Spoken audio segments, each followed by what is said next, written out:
Nesaf felly yw'r datganiad gan y gweinidog economi drafnidiaeth a'r gogledd ar yr ymateb i coronafeirws ac fe fydd dirprwy lywydd yn cymryd y gader ar gyfer yr eitem yma. Y gweinidog Ken Skates. Diolch, Llywydd. Last Friday, the First Minister set out the framework that will lead Wales out of the coronavirus pandemic. The document we published sets out how and when decisions on the easing of the lockdown will be made in our economy, in our communities, and in our public services over the coming weeks and months. And as ministers, we are supporting that work. My task is to ensure that when the time is right, our businesses, our transport network, and our skills system are ready not only to adapt and transition to the post-coronavirus world, but crucially, that we are ready and able to build back better for the sake of this and for future generations. A key plank of this work is ensuring we don't pull away too soon the critical economic underpinning of the lockdown, the support the UK government has introduced through the Job Retention Scheme. The Job Retention Scheme has been essential to enabling large parts of the economy to hibernate throughout this crisis. None of the devolved governments acting on their own had the fiscal firepower to secure incomes and livelihoods in the way that the Job Retention Scheme has been. And so it's essential that the Job Retention Scheme is not withdrawn or scaled back before businesses have been able to properly restart their operations.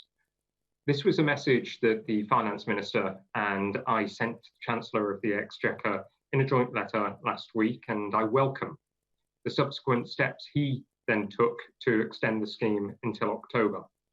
While it provides an important window for us all to think about the future, I urge the UK government to involve us in those discussions meaningfully. We are all acutely aware that some sectors have been hit harder than others, that for some, lockdown started sooner and will end much later. As we approach the summer season, we are all aware of the impact coronavirus is having on the tourism and hospitality sector. And one of the more recent concerns that has been raised with me is the issue of prompt payments to small businesses. I urge all large organisations, both in the public and in the private sector, to play their part in supporting those smaller businesses by making payments on time. But the conversation needs to begin with the UK government now about the future, about how economic life will function after the Job Retention Scheme and the Self-Employment Income Support Scheme have been taken away. In Wales, our priority has not changed. Public health and the control of the pandemic remain our #1 priority. That's why on the 14th of May, I issued an important reminder to anyone considering travelling to Wales. Please stay at home. Visitors will be welcome with open arms to Wales once we are through this crisis, but for now, we must tackle the virus by staying home. Now, a major part of our work has been to support businesses through this pandemic, and our package of support is the most generous for businesses anywhere in the UK, and it includes a £100 million loan scheme to help more than 1,000 businesses through the Development Bank of Wales, a £400 million Economic Resilience Fund grant scheme, which for phase 1 has attracted more than 9,000 applications with over 6,000 offers already made to date worth in excess of £100 million. And also, of course, the non-domestic rates-based grant support for small businesses and businesses operating in the retail, leisure and hospitality sectors, awarding to date 51,100 grants worth more than £626 million. It's a total package of £1.7 billion, worth 2.7% of gross domestic product. On the 27th of April, we paused the Economic Resilience Fund to give us an opportunity to consider where further support could make the biggest impact, not only to help those businesses we haven't already reached, but also to consider what support all businesses will need through the ongoing rescue phase, as well as into the restart and recovery phases, as lockdown measures are eased in line with last Friday's framework. That work is advancing well, and we're finalising the details of the next phase of the Economic Resilience Fund. I expect to reopen the Economic Resilience Fund eligibility checker for new applications by the middle of June, allowing companies time to prepare their applications. Following that, I expect to open for full applications later in the month. This will enable access to the remaining £100 million, £300 million already approved and allocated to support micro businesses, small and medium-sized enterprises, and large businesses. Now, in terms of eligibility, Phase 2 of the fund will operate in the same way as Phase 1, but with an update to the micro scheme. This will enable limited companies that are not VAT registered to access the fund, something which so many small businesses have been calling for. In addition, we are also working with our partners in local government to develop further support proposals for those not yet reached, for example, startup businesses. We have also supplemented the government's discretionary assistance fund, which supports people who are recently employed but not eligible for the job retention scheme, as well as the self-employed. I will, of course, however, continue to keep members up to date on these matters. In the meantime, the UK government has a critical role in expanding its support for strategic businesses still struggling to find appropriate support. In particular, I've asked the UK government to look again at what help it can provide to safeguard businesses critical to our national economic security, such as Tata Steel and Airbus. Earlier today, Llywydd, the Minister for Education outlined a COVID-19 post-16 sector resilience plan to give education providers a clear framework for planning and delivering our employability and skills response. Employability support is vital in terms of economic uncertainties and responding to those swiftly. 1 year on from its official launch, the Working Wales service has directly supported more than 31,500 adults and over 6,000 young people who are looking for employability support. That service has been adapted in response to the pandemic and has extended its web chat, text messaging and call service facilities to best meet the needs of users. But this is not the only change that we have made. For apprentices, we have developed online learning modules to ensure that they are able to continue to progress through their learning. For our traineeship learners, we have developed digital learning packages and maintained their training allowances. And for those furthest from the labour market, our community employability programmes have adapted their delivery to continue providing outreach to our most deprived and vulnerable communities for young people and adults. For those closer to the labour market, support is being provided through REACT, Jobs Growth Wales, and the Employability Skills Programme. And for those in work, the Union Learning Fund, with support from the Wales TUC, is delivering immediate skills solutions and support to workers during and after the coronavirus crisis. Now, it has to be said, Llywydd, that none of this would be possible without the support of our social partners. And on the 14th of May, together with the First Minister, I met members of the Shadow Social Partnership Council to discuss the challenges we all face over the coming months, to discuss how we lift the lockdown safely, discuss how we can take advantage of and move towards an economy that sees us travel less but work smarter. Last week, I also met transport unions, passenger groups, public transport operators, stakeholder representatives, and Transport for Wales to discuss the guidance we are developing to help prepare our public transport network for the new normal. In the short term, we are considering ways in which we can manage demand for public transport and maintain strict social distancing. Some of the measures that we discussed were the prioritising of public transport for key workers, encouraging greater pre-booking and better planning of travel, and staggering shift patterns in the public sector and encouraging the private sector to do likewise. We'll publish this guidance in the coming weeks in readiness for any easing of the lockdown that might occur through the next 21-day review of regulations. Now, Llywydd, this week is, of course, Mental Health Awareness Week, and we recognise that this is a very uncertain and stressful time for businesses and employees. That's why, as part of our package of advice, we have included information on mental health and wellbeing on the Business Wales website to help business leaders take care of themselves and their staff. These include the Time to Change Wales programme and the Public Health Wales How Are You Doing campaign. Mental health is something that is very important to me, and I'd urge all businesses and employees to make use of these invaluable resources. And Llywydd, I'd just like to end by offering my thanks again to members across this chamber for the advice, the ideas and the counsel that they have provided over the last few months. We will get through this crisis and we will build back better in our economy, in our communities and in our public services, and we will work together to do it. And I'm very pleased to be able to take questions. Hello, Mary Jones. Diolch, Dyfry Llywydd. And can I begin by thanking the Minister for the helpful and cooperative way in which he's worked with parties across this Senedd in this very difficult time. I'm sure this is a time when, whatever our differences, we all want to see the Welsh Government succeed, and in the context of our discussions this afternoon, we want to see and to be able to support the Minister in his aspirations for us to be able to build back better and to keep our economy strong. I'd like to ask a few specific questions, if I may.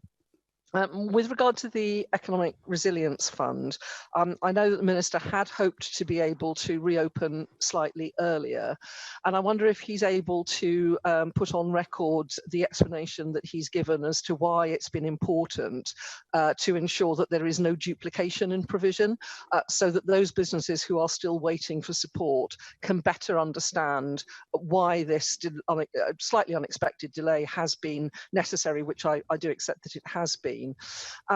Can he confirm that this slightly longer pause, I'm very pleased to hear, by the way, what he says about including businesses not able to pay VAT, but can he confirm that this slightly longer pause will enable him to give further consideration to some of the other missing businesses that he might be able to include where proof may be a bit more difficult?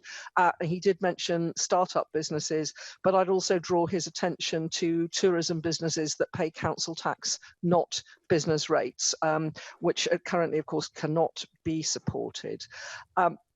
He mentions the UK government's furlough scheme, and I'm sure we're all extremely glad that that's in place and very glad that it's been extended. But for, of course, some of the people caught in the issues around being new starters and therefore not being able to be furloughed, the extension to the scheme for those individuals is potentially not good news. Can I ask the Minister this afternoon if he will continue to make representations to the UK government around the position of the new starters, now that we know that the extension is in place? And will he also continue to raise the concerns that I and others have raised with him about some inflexibilities in the scheme? Businesses may, for example, wish, as the lockdown begins to be lifted, to enable some staff to return part-time, but they may not be able to take them back on full-time. And in terms of a gradual restart to our economy, particularly in terms of tourism businesses, I hope that he'll agree with me that that flexibility in the furlough scheme will be essential, because otherwise businesses may have no choice other than just simply not to open at all. Can you bring your question to a close then now, because you're well over time? I do apologise, Dyfry Llywydd. Just one final question. I'm very glad to see what the Minister said about the guidance regarding safe public transport. Can he say a little bit more progress on broader guidance around safe return to work? Deputy Llywydd, can I thank Helen Mary Jones not only for her questions, but also the ideas that she's been able to offer me in recent times. I really do value them. They have helped to shape not just the second phase of the Economic Resilience Fund, but other interventions. So I'm very grateful indeed.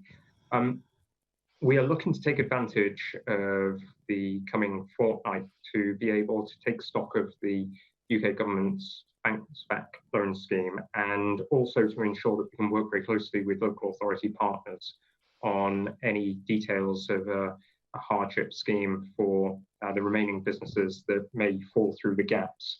It's also important that we ensure that we don't inadvertently or unfortunately accidentally double fund any businesses that may try applying for both the RF Phase 1 and the RF Phase 2. By setting mid-June as the date when we'll open up the eligibility checker, we can be confident that we will have completed all payments of successful applicants from the first phase of the scheme. Now, in terms of some of those businesses that have been highlighted, some of those sectors, those bed and breakfasts that pay council tax may be eligible for ERF. funding, provided they are VAT registered and employ, or if they are not, then they would need to meet 2 of 3 points in our criteria. Those 3 points regard being VAT registered, employing people by PAYE, or having a turnover of over £50,000. If they cannot meet that, then we are looking at how a further hardship fund may be able to assist. But the purpose of our economic interventions is to support business that employs people, business that is viable, business that the owners and their employees rely on for their living. I'm afraid we simply do not have the firepower to be able to support lifestyle businesses, and so we are having to be selective in terms of which businesses we are supporting, and that's why it's absolutely right that we put our financial resource to best use on those businesses that would otherwise cease trading and collapse. I would agree entirely with Helen Mary-Jones regarding the need to ensure that the furlough scheme is more flexible in the months to come. And that's why we wish to be discussing the scheme for how it operates from August to October right now. We need to be engaged in a meaningful way, and this is what was discussed just this morning with counterparts from the devolved administrations and from BEIS. And I will continue to press UK government to be more flexible in terms of the application criteria, and in specifically the eligibility concerning dates. And we would wish to see applications for furlough extended to the period between March 15 and April the 1st to take account of seasonal workers. We have established a greater degree of funding within the discretionary assistance fund to assist people who have fallen through this gap on a temporary basis, should the UK government not address that particular problem regarding the dates, then we would again review whether any further support is required through the discretionary assistance fund. And I think Helen Mary-Jones raises the important point about guidance. We have to ensure that as we lift restrictions, as we ease the lockdown, people have confidence in accessing businesses, in going into the workplace. We've been discussing with our social partners the guidance that not only applies to public transport, but also to businesses on a sectoral basis that takes advantage of the work that was carried out by BEIS in terms of safer working, but which also incorporates, crucially, the regulations here in Wales regarding the 2-metre rule. And I look forward to be able to publishing that guidance in the coming weeks so that it enables businesses to incorporate any new ways of working sooner rather than later, so that they can transition into normal operations relatively seamlessly. Thank you. Helen Mary-Jones. I'm very grateful to the Minister for his replies. With regard to tourism businesses, I think I have already raised with him the need particularly for them to be able to have their safe return to work guidance as soon as possible. I think they're all very well aware that they won't be amongst the first businesses returning, but they're also well aware that they will need to undertake potentially structural changes in their premises before they can open, that they may also need to provide some retraining for their staff so that the staff are aware. So I wonder if the Minister can give us some indication as to when he might be able to make the specific sector-specific business guidance available for tourism, and can he confirm that guidance will include specific guidance for different sectors within hospitality and tourism, from everything from caravan parks to camping sites to tourism boats, for example, where there'll be different issues around social distancing in all of those. I'm grateful to him for what he said about the furlough scheme and continuing to press the case for the new starters. As he knows, it's up to 22,000, we think, Welsh citizens who are caught in this position. And while I'm grateful for what he has to say about the discretionary assistance fund, I'm sure he will acknowledge that it's not a replacement, and he wouldn't seek for it to be a replacement for those people being appropriately furloughed. And finally, can I just thank him once again for keeping us updated, and ask him to confirm that he will make a statement to this place as soon as he's able to about the exact criteria for the new phase of the Economic Resilience Fund. Thank you. Minister? Thank you, Deputy Llywydd, and I can give my assurance that I'll be publishing the criteria as soon as I possibly can, full criteria, and I'll be making a statement to members. Can I say that we stand shoulder to shoulder with the tourism sector right now? It has never been through such uncertain times as it is going through right now, and we wish to support the sector in every way we can, alongside the UK government, who obviously have far deeper pockets and the ability to support the sector with financial resource. Now, in terms of some of the questions that Helen Mary Jones asked regarding guidance, the guidance that we'll be publishing will be relevant to sectors. The guidance that's been published by BEIS has been relevant to workplaces, and it will outline how structural alterations, how construction work within premises can take place in a safe way. We're trying to be as comprehensive as possible in terms of the guidance that's being drafted, so that all businesses are able to reflect upon the regulations that we have here in Wales. But of course, the guidance that is already available from BEIS largely covers, in a satisfactory way, safe working arrangements. What we are going to be producing is an enhanced version, and a version that is strictly applicable to Wales. Thank you. Russell George. Joel Llywyd, Deputy Llywyd. Minister, can I thank you for your statement and the constructive way that you have been working with opposition spokespeople. You mentioned that you are urging the UK government ministers to involve you in discussions. And I wonder if you have also extended an invitation to UK government ministers to be involved in your discussions in terms of the next phase of the Economic Resilience Fund. I am particularly pleased that you've given a date for the next phase of the Economic Resilience Fund, but I'm a bit disappointed why it's so far off. I've been telling businesses that have been contacting my office on a daily basis that it's coming soon. That was three or 4 weeks ago. The next fund, if it's not available for the middle of June, that's 3-4 weeks away yet, and applications not open till the end of June. I think that's a long time for businesses to wait. And is there any way at all that you can bring that forward, and perhaps explaining the rationale about why that date is there? You've also said, and perhaps you can clarify this, that this will that there will be people will be able to prepare their applications in advance of the fund. But what I don't understand is that how can they do that if they don't know what the eligible criteria is, and if the checker isn't available till the middle of June? How on earth can they apply in advance if that's the case? In regards to VAT, you've specifically said that this is for limited companies only. This was a big concern raised by businesses. If they're not registered for VAT, they're not eligible. Well, there are very few businesses who are limited, who are not registered for VAT. The businesses that were raising this concerns are almost certainly not going to be VAT registered. And you will be aware of the gaps. If you can give us any more indication about those gaps in business support that will be faced by phase 2.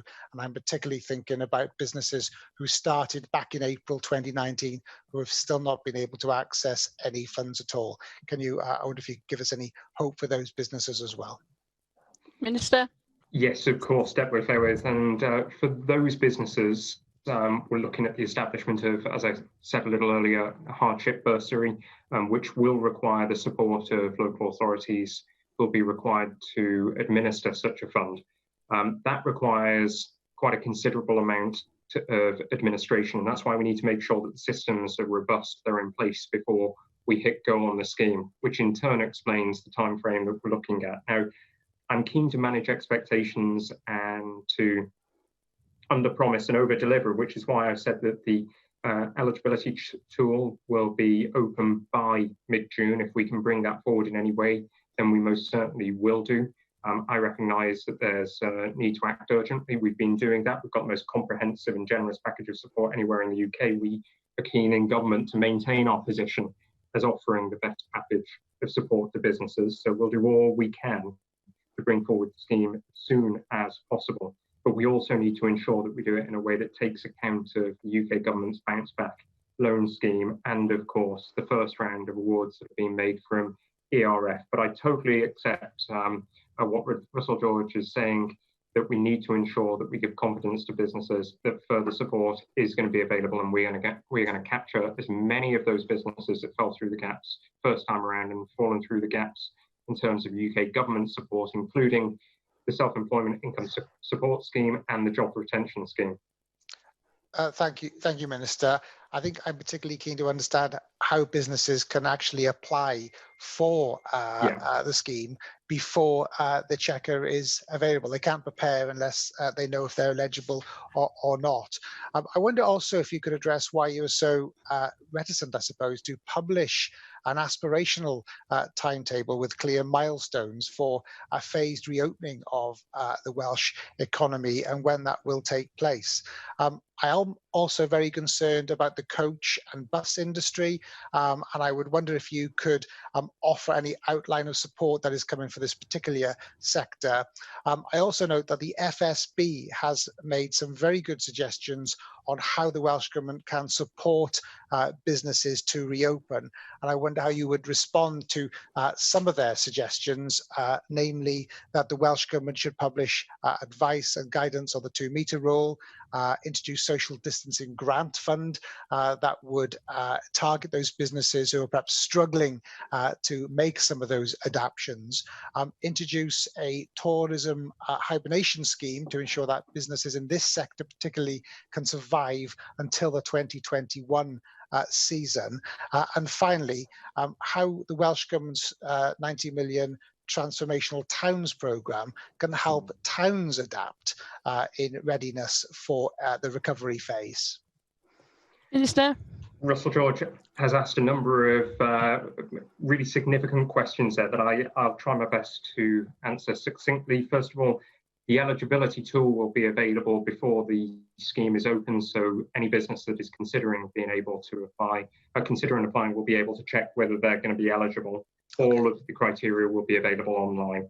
I will endeavour as soon as possible to launch that fund, but we have to do so knowing that all of the systems are in place and that we have the full support of our colleagues in local government in any hardship bursary scheme that we introduce.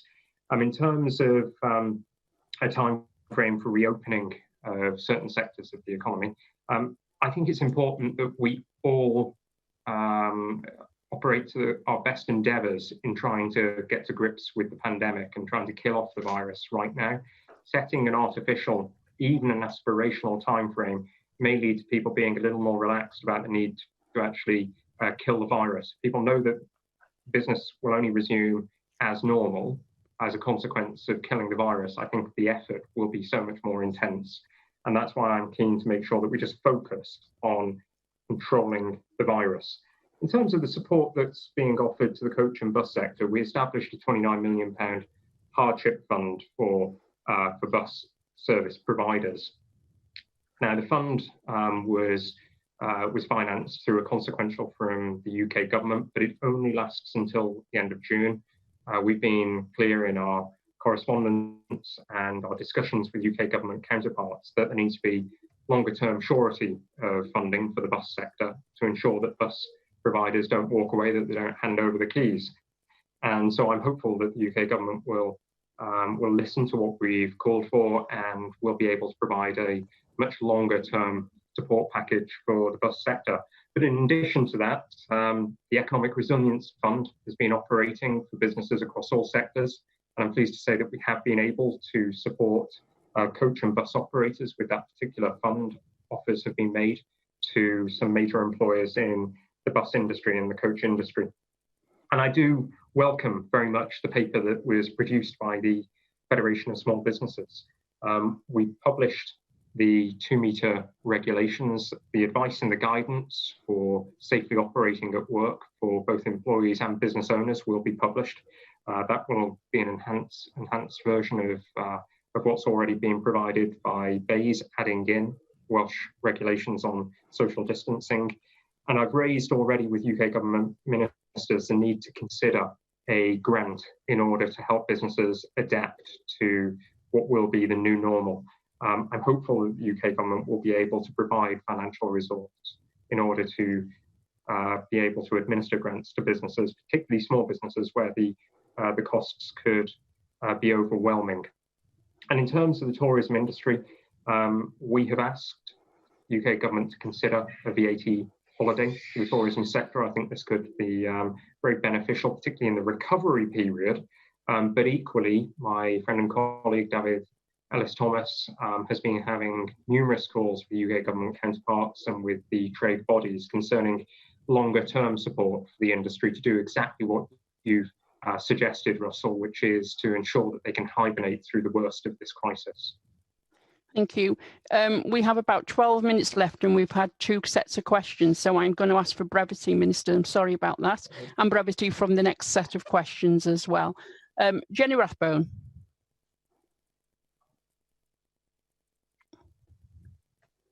Jenny Rathbone?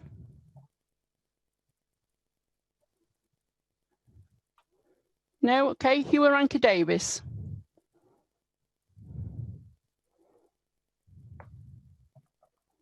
I'm not sure Hugh can hear you, Dr. Flowers. Oh, yeah. It's on mute. Jenny? I think I'm through now. Oh, right. yw'r Davis.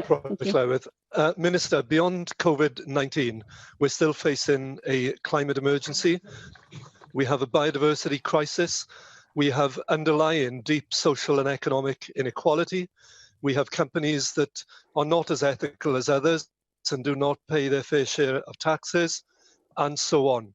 So in the Building Back Better, can I ask him to elaborate on this and what it would mean for a different type of Wales socially and economically in future? And would he agree with me that we do have the opportunity, because of the Future Generations and Wellbeing Act, because of the Active Travel Act, because of our Sened's vote on the climate change, recognising the climate change emergency, to genuinely build back better in Wales, jobs closer to homes, people and places as important as big business? How are we going to do this, Minister? There's a real opportunity here. Well, I would agree entirely with Hugh Davis that there is an incredible opportunity to do as Andy Burnham has said, to build back better. He coined the phrase. I think it's entirely appropriate in terms of describing some of the ways that Welsh Government has been operating in recent times, including through the economic contract, how we've been promoting responsible business, including some of the groundbreaking legislation that we have here in Wales, including the Active Travel Act and the Wellbeing of Future Generations Act. And I was able to, during the course of the discussion that I had with Mayor Burnham, able to highlight some of the unique ways of working in Wales that will enable us to build back better, and which, if followed by other governments, will enable the whole country to build back better as well. I think some of the exciting work that can be taken forward to ensure that we create a greener, fairer society and a greener, fairer economy includes the work that has been commenced on working smarter. And this ties in with Russell George's question that I didn't have an opportunity to answer in terms of how we might be able to support town centres and high street. It's our view that behaviours will never revert to how they were in February of this year, and that once we're through this crisis, behavioural change will lead to more remote working. We need to embrace that, and we could support a wide take-up of remote working if we were to invest in redundant shops in town centres, on high streets, offering opportunities for people not necessarily to work from home, but certainly to work closer to home. This could be a great leveller as well for the Welsh economy. It would mean that people wouldn't have to necessarily travel tens upon tens of miles to the larger towns and cities of our country to attend meetings. It would enable town centres to feel more vibrant, for us to be able to invest in some of the infrastructure that would also enhance town centres and high streets, including wider pavements, active travel infrastructure. And I think also, in terms of some of the work that we're looking at doing on the Wales Transport Strategy, as we build back better, we will, of course, be investing in more active travel provision, in greener transport solutions, and in terms of some of the ethical employment procedures that we're keen to promote.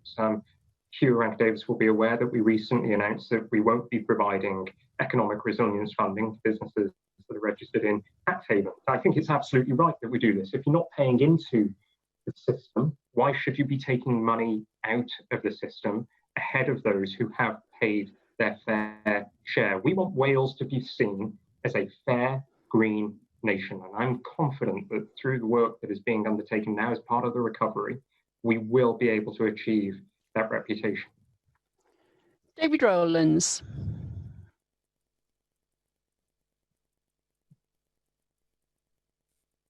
David, you're muted. David Rowlands.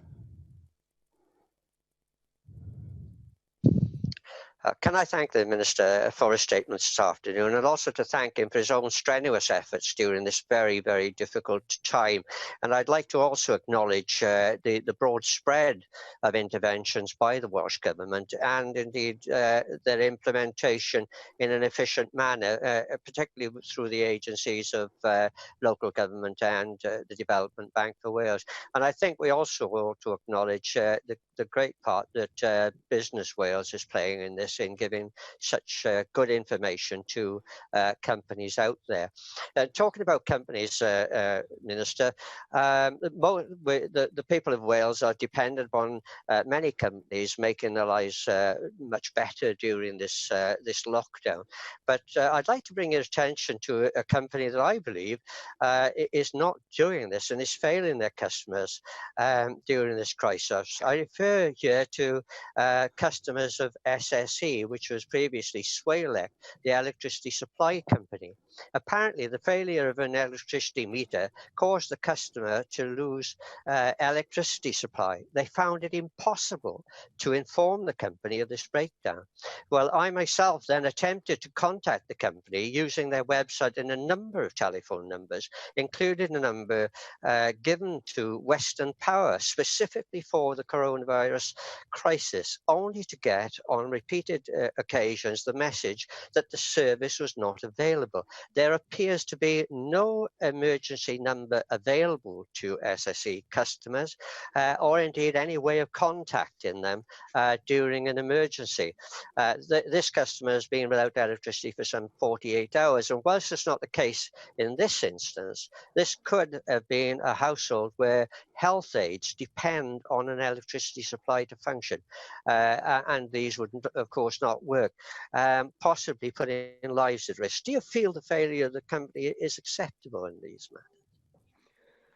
And I thank David Rowlands for his question and also for his very generous and kind comments regarding staff of the Development Bank and Business Wales. They really do value kind comments such as those that he's made today. They're working in incredibly difficult circumstances, juggling the strains of working from home with the many demands of businesses, and so those generous comments really do go a long way in boosting their morale.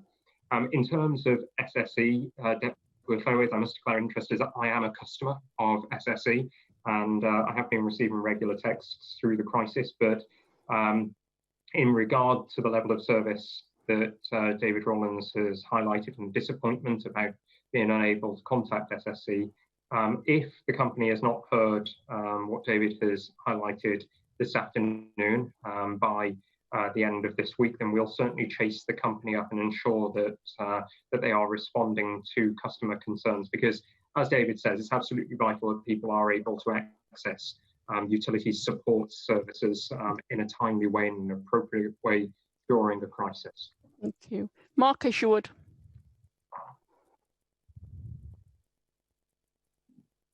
In England, small bed and breakfast businesses are already eligible for a business grant, but the Welsh Government still excludes these businesses in Wales. A fortnight ago, the Finance Minister told me you look forward to making an announcement, but you failed to do so today. How, therefore, do you respond to desperate bed and breakfast businesses in North Wales asking me to try and get answers from you now, where they will otherwise have to decide whether to cease trading this month? A fortnight ago, the Welsh Government announced that small charities within the retail, leisure and hospitality sectors will receive a £10,000 COVID-19 business grant. Today, the Business Wales website is still saying more details on how to apply will be on the website shortly. What is your response, therefore, to the charities and social businesses telling me they have numerous bills to pay and hope this financial help may come sooner rather than later? Minister. Well, can I first of all say that the UK government's announcement regarding small bed and breakfasts that pay council tax was based on an extra £617 million, of which I believe we have not seen consequential. And so trying to replicate a scheme of that nature in Wales without UK government funding would not be affordable. Perhaps Mark Isherwood could convey his disappointment about the lack of the resource that's been available to Westminster. However, I can confirm to bed and breakfast operators that if they are VAT registered and employ people, they are eligible for the Economic Resilience Fund, and they will be eligible for the second phase of the Economic Resilience Fund.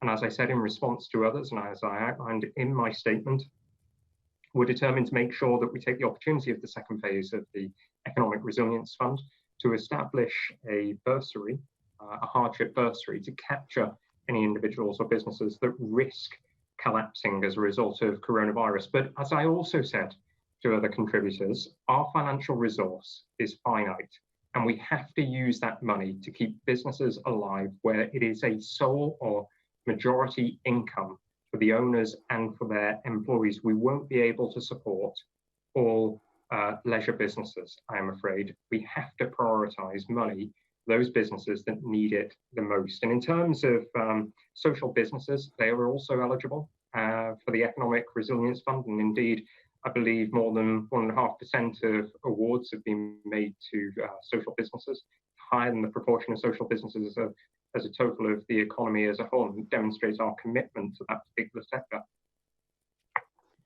Thank you. David Rees.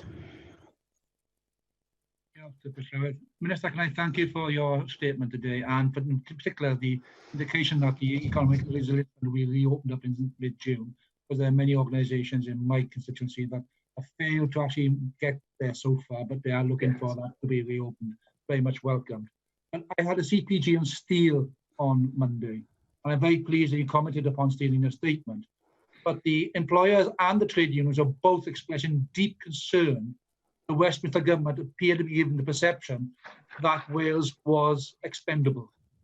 Can you reassure me and the steel workers in my community that you will fight for steel in Wales, and you will ensure, not just ask the government, you will demand the UK government actually protect the steel industry as we come out of the recovery, because we will be facing global challenges and competition from Europe, where the level playing field of Europe is actually better for Europeans than it is for the UK industry.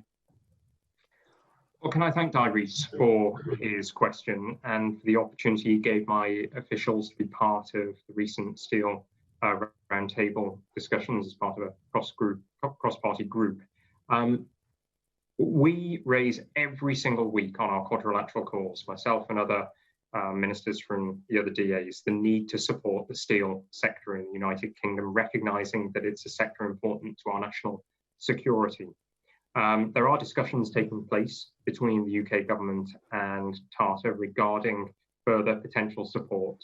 The nature and details of these discussions are a matter for the UK government and Tata, but I can assure Rees today and the thousands of workers employed by Tata and other steel businesses in Wales and across the UK that the Welsh government is standing behind them, that we will continue to press UK government to offer the appropriate and sufficient resource in order to overcome this current crisis, and that we are demanding that long-term changes are made, in particular regarding the volatile and high price of energy for the sector, so that it can emerge from the crisis in the best possible condition, and so that those thousands of people who had uncertainty about their future employment prospects before coronavirus have far more certainty that they won't be employed in the sector in the years to come as we emerge from this terrible pandemic. Thank you. Jane Bryant. Diolch, Deputy Llywydd, and thank you for your statement, Minister, and I'm really pleased that you have mentioned Mental Health Awareness Week. The Intellectual Property Office is one of the largest employers in Newport and have been leading the way on mental health and well-being. Their vision is to be an organisation where mental health issues are widely understood and destigmatised, and where mental health and well-being is being promoted. For example, they've started a virtual mindfulness course with Bangor University, a new initiative to contact staff who are new to the office, live alone or who are first-time home workers, and virtual tea points and fitness sessions through desk yoga or group activities from home. COVID-19 is likely to change how nearly every workplace operates. Social distancing and remote working has both its benefits and its challenges. What discussions has the Minister had with businesses and public sector workplaces on how they can adapt to ensure that the duty of care to their employees' well-being is not forgotten in any workplace setting, no matter how big or small, and how can the Welsh Government help to promote and share the good practice so that everyone has the opportunity to benefit? Well, can I begin by thanking Jane Bryant for the nature of the question. The mental health of the nation is not good right now, and that's to say the least. I don't think many people have experienced such a traumatic time outside bereavement or the breakup of a relationship. This is a major issue for the nation's health, and we're utilising the economic contract to encourage more responsible business behaviour. We went into coronavirus with hundreds of economic contracts in place, and the number of economic contracts that we will have secured once we come out of the crisis will have increased by more than 1,000%. Now, as part of that contract, there are only 4 points to it. As part of that contract, a business has to demonstrate how it is improving the mental health of its workforce. And we've seen from those businesses that have signed up the economic contract to date incredible creativity, innovation, and responsibility in improving their workers' mental health.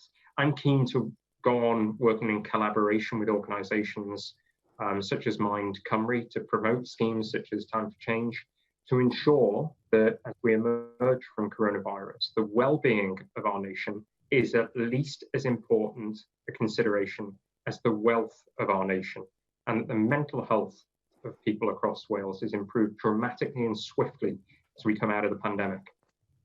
Neil McAvoy.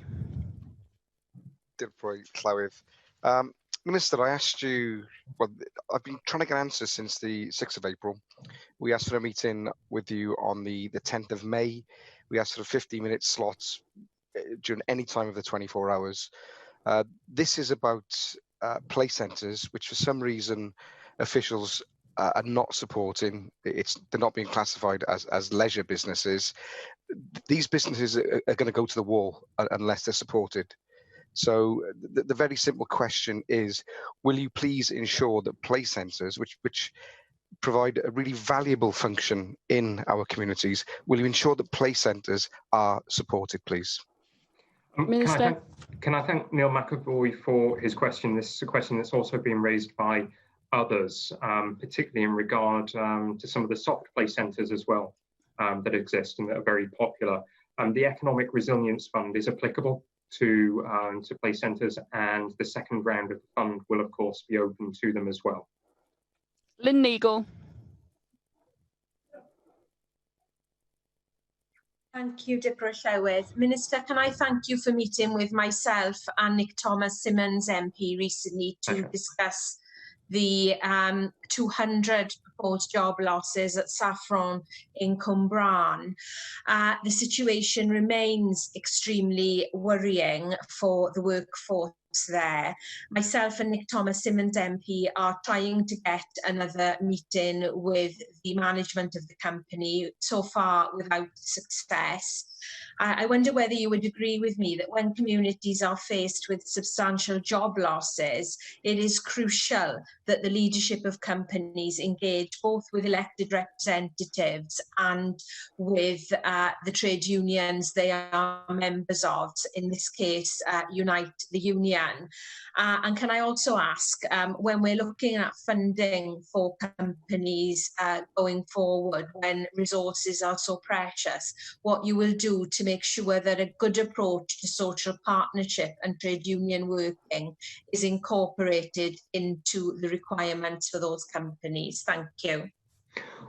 Well, can I thank Lynn Neagle both for her question and for the opportunity to discuss the situation at Saffron Cwmbran and very recently along with Nick. I would urge the company to meet with elected representatives without delay. It's absolutely vital that in time of crisis, employers communicate clearly with their workforce and with elected members and with the communities that they're based in order to avoid unnecessary anxiety and indeed panic, because that's what I'm picking up in Cymru at the moment regarding future employment prospects. So it's absolutely vital that engagement does take place in a meaningful and transparent way, and that involves as well the trades unions.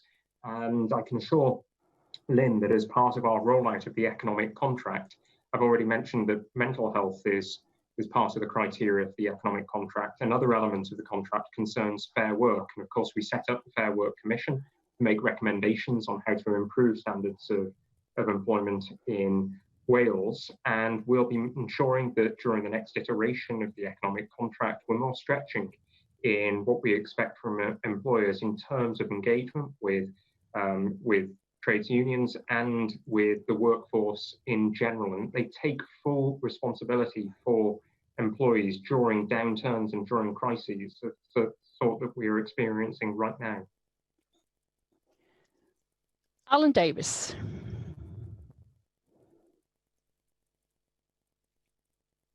Thank you very much, Deputy Presiding Officer.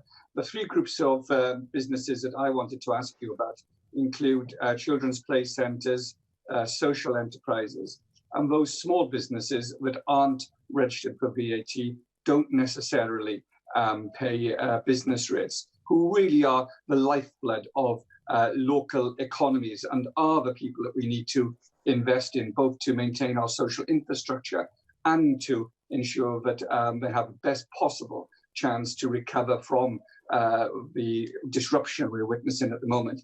Can you confirm, and I think you already have in some of your answers today, that all three of these gaps which currently exist will be filled when you reopen the Economic Resilience Fund?